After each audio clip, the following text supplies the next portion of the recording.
Gloire soit rendue à Dieu. Nous le bénissons encore ce jour. Et nous bénissons vous qui êtes en train de nous suivre. Et nous demandons que Dieu vous visite d'une manière ou d'une autre. Merci de nous aimer. Merci de prier pour nous. Merci de vous engager dans cette entreprise évangélique. Ça, c'est un ordre que Dieu a donné à tout le monde. Prêcher l'évangile. Vous savez, le monde est en train de se détruire petit à petit. Et le monde a besoin que les gens se convertissent. Mais les gens se convertiront par quel moyen? Les gens se convertiront bien aimés dans le Seigneur en acceptant Christ dans leur vie comme notre Seigneur et Sauveur personnel. Soyez vraiment bénis et que la grâce de Dieu soit sur vous. Nous sommes dans notre tranche d'émission à l'ère du salut. Vous savez que Christ est venu sur la terre pour deux missions. Ça, vous devez savoir.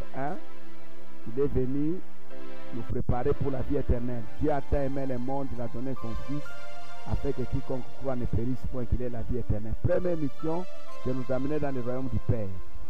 Deuxième mission, le diable ne vient que pour tuer, voler et détruire. Le Fils de Dieu est venu afin que nous ayons la vie, que nous soyons dans l'abondance. Sur la terre, ici que vous voyez, il y a beaucoup de réalités, il y a beaucoup de problèmes. Sans Christ, qui ne saura jamais vivre. Moi, je m'étonne, il y a des gens sur cette terre qui vivent sans Dieu. Ils sont exceptionnels. Sur la terre, il est très difficile de vivre sans Dieu. Il y a beaucoup de dieux, il y a beaucoup de dieux, mais le véritable, c'est celui que nous vous présentons. Le Dieu qui n'a pas connu la mort, le Dieu qui a créé l'humanité, qui a créé les choses visibles et invisibles, les seul et le véritable Dieu. Chez les Juifs, il n'y a qu'un seul Dieu. Chez les Grecs, il y a beaucoup de dieux, mais il y a un qui est au-dessus de ce Dieu-là. C'est ce Dieu-là qui est au-dessus là que nous vous présentons. J'aimerais que dans nos familles, dans notre pays, dans nos sociétés, dans nos églises, que nous puissions confesser ce véritable Dieu, le Créateur. Celui qui a envoyé Christ pour sauver l'humanité, et aujourd'hui il continue son œuvre sur la terre par le Saint-Esprit. Alors nous sommes dans notre émission à l'ère du salut. Vous avez aimé notre dernier numéro. On a dit Dieu ne peut pas te mettre dans les exploits s'il ne t'a pas appelé pour réaliser ces exploits. Ça c'est un. De deux, pour réaliser ces exploits là, Dieu doit te oindre. Ça demande des capacités. Il faudrait que dans le domaine des affaires, que tu sois loin. Tu vas voir quelqu'un te dit, j'ai gagné ma vie en vendant du sel. Dieu l'a oint pour ça. Il ne peut même pas envier les autres. Il est heureux dans ce qu'il fait parce que Dieu lui a oint. Aujourd'hui, il y a des gens qui t'attendent. Moi, je connais des gens qui t'attendent. Hier, il était pasteur. Aujourd'hui, il rentre dans l'armée. Le lendemain, il démissionne. Il commence à faire les hétérogénites. Non. Si Dieu t'a appelé, reste dans ce qu'il t'a appelé. Il y a des gens, quand il est au Congo, il est pasteur. Quand il va en Afrique du Sud, il sait d'être pasteur, il devient autre chose. Restez dans ce que Dieu m'a oint pour ça. Et on a dit, Dieu ne peut pas oindre quelqu'un sans le préparer. On a expliqué tout ça. Et nous avons dit qu'aujourd'hui, il y a beaucoup de problèmes dans le monde ici que vous voyez, parce que nous sommes gérés, guidés, conduits, encadrés par les gens qui n'ont pas été préparés. Ne laissez jamais l'Église à quelqu'un qui n'a pas été préparé. Et chaque jour, quand vous vivez sur la terre, en tant que leader, faites un travail de préparation. Pendant que vous êtes en vie là, il n'y a pas de succès sans successeur. Et le successeur qui amène le succès, c'est le successeur qui a été préparé. Et la fois passée, notre dernier numéro, on a dit que Dieu utilise quelques moyens. Il y en a beaucoup, je ne saurais pas tout donner. Mais le dernier numéro, je vous ai dit que Dieu utilise le rejet. Dieu fait que les gens vous rejettent. Vous-même, vous n'allez pas comprendre pourquoi les gens vous rejettent, pourquoi les gens me détestent. Tu ne comprendras pas c'est l'action de Dieu en vue de te préparer à devenir quelqu'un. Il faut que les gens te rejettent aujourd'hui pour que demain ils reviennent vers toi. Ah, assurément, c'était un enfant de Dieu. Même Jésus lui-même, il a été rejeté. Il a été rejeté. Il fallait que Jésus soit rejeté pour que nous aujourd'hui, les nations, que nous soyons sauvés. Aujourd'hui, bien aimés dans le Seigneur, il y a encore un autre moyen très efficace que Dieu utilise pour nous préparer. C'est le désert. Le désert. J'ai toujours dit, parmi les écoles de Dieu, la meilleure école, c'est le désert. Il est important de passer par le désert. Très important dans la vie. Il est important. Il faut passer par cette école-là. Et après cette école, quand vous allez terminer de votre école-là, Dieu vous élève. Dieu vous donne un diplôme. Vous devenez un homme, une femme importante. Donc, premier moyen que Dieu utilise, Dieu nous rejette. Et Dieu pas dire qu'il rejette, Dieu fait que les gens nous rejettent. Deuxième moyen que Dieu utilise, quand Dieu vous appelle à devenir grand, à devenir puissant, à devenir fort, à régner, à trôner, à dominer, Dieu vous fait passer par les déserts. Il y a une différence entre désert et sécheresse. J'avais déjà expliqué ça dans une des émissions. La sécheresse, c'est la conséquence du comportement de l'homme lui-même. Vous avez fait ce qui est mal, Dieu vous frappe, il vous met dans des conditions de sécheresse. Là, c'est une punition, c'est un châtiment. Pendant la sécheresse, vous ne récoltez rien parce que rien ne pousse, rien ne se produit. Et il n'y a que Dieu qui vous met dans la sécheresse lui-même qui fera que vous puissiez quitter là-bas. C'est compliqué. Ne souhaitez pas d'être dans la sécheresse. C'est un état de malédiction, un état de frappe compliqué. Mais le désert, c'est une condition que Dieu décide de nous mettre là-dedans. Mais il met aussi des garde-fous. Est-ce que quelqu'un m'écoute? Pour que cette situation-là ne puisse pas nous détruire. C'est pourquoi quand vous lisez la Bible, on va vous dire que tout le temps qu'Israël a fait dans le désert, les habits ne s'étaient pas déchirés, hein? Les souliers ne s'étaient pas usés. La situation était très compliquée, mais une situation encadrée. Dieu s'occupe lui-même de vous.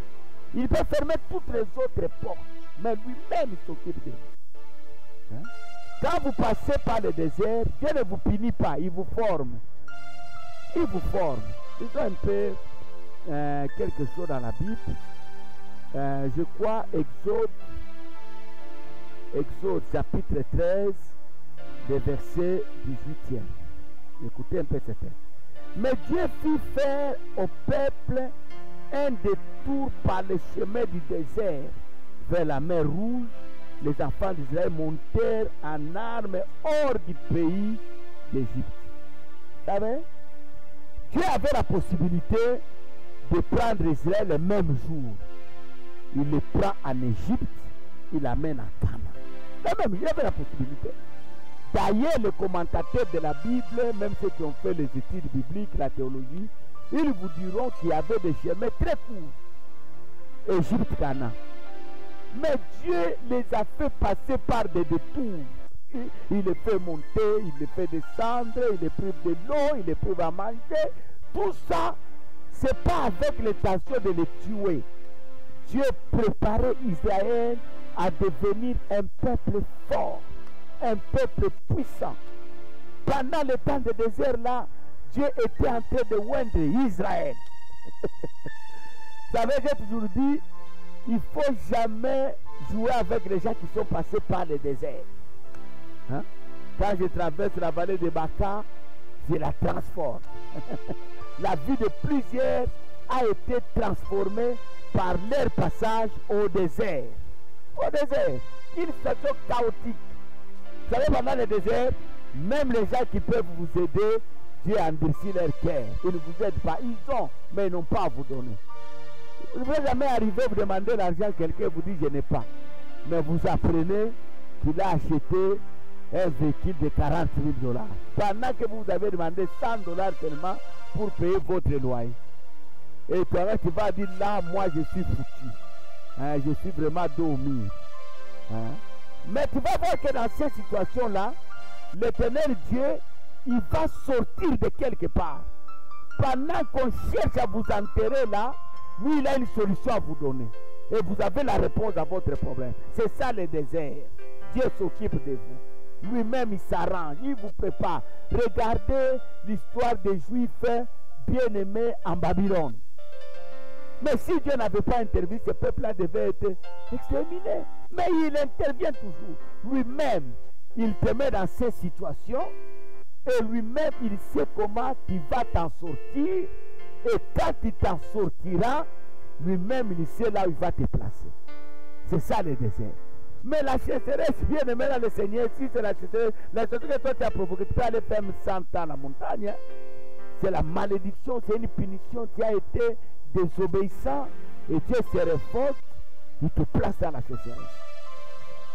Mais le désert, bien aimé dans le Seigneur, même s'il ne pleut pas, il y a un arbre qui va pousser pour que tu t'abrites là-bas. Tu vois? Dieu ne t'a pas mis dans cette situation pour te tuer. Dieu te prépare à devenir quelqu'un. Alors quand vous êtes passé, bien aimé, par le désert, la vie des espoirs maintenant commence. Vous comprenez? Le désert permet à Dieu de nous oindre. Au fait, je vais le dire dans les termes un peu clairs pour que quelqu'un me comprenne. Dans le désert, Dieu me taille. Hein? Il me taille pour devenir quelqu'un. Premier moyen que Dieu utilise pour me oindre, Dieu favorise les rejets. Ma famille m'a rejeté, mon église m'a rejeté, ma nation m'a rejeté. Et là où je suis parti, je suis devenu important. Ils sont venus encore vers moi. Tu vois? Dieu a permis ça pour que demain ton importance soit connue. Deuxième moyen, bien aimé dans le Seigneur, c'est le désert. Je passe par le désert. Et Dieu lui-même, ce n'est pas les hommes qui m'ont mis dans cette situation. N'accuse pas les hommes. Moi, j'ai toujours dit, même à l'église, n'accusez pas les gens s'ils ne vous aident pas. N'accusez pas. N'accusez pas. Vous savez, sur cette terre, il y a des gens qui ont les moyens de résoudre les problèmes que vous avez. Vous rencontrez cette personne, il termine votre problème. Et quand il termine, il ne sait même pas qu'il a engagé l'argent pour terminer votre problème. Mais quand Dieu a déjà fermé son cœur, cette personne ne fera rien. Que Dieu te bénisse. Je crois que tu as aimé ce numéro. Tu peux le partager à quelqu'un. Hein? Tu peux le visualiser plusieurs fois, hein? L'auditionner. Hein? Tu peux le partager dans le groupe. Quelqu'un m'a dit, papa, moi j'attends seulement que tu envoies que je l'arrête. Hein? Demandez aux gens qui reçoivent ces vidéos de s'abonner. Soyez bénis et que le Dieu de toute paix vous couvre de ses grâces au nom de Jésus. Amen.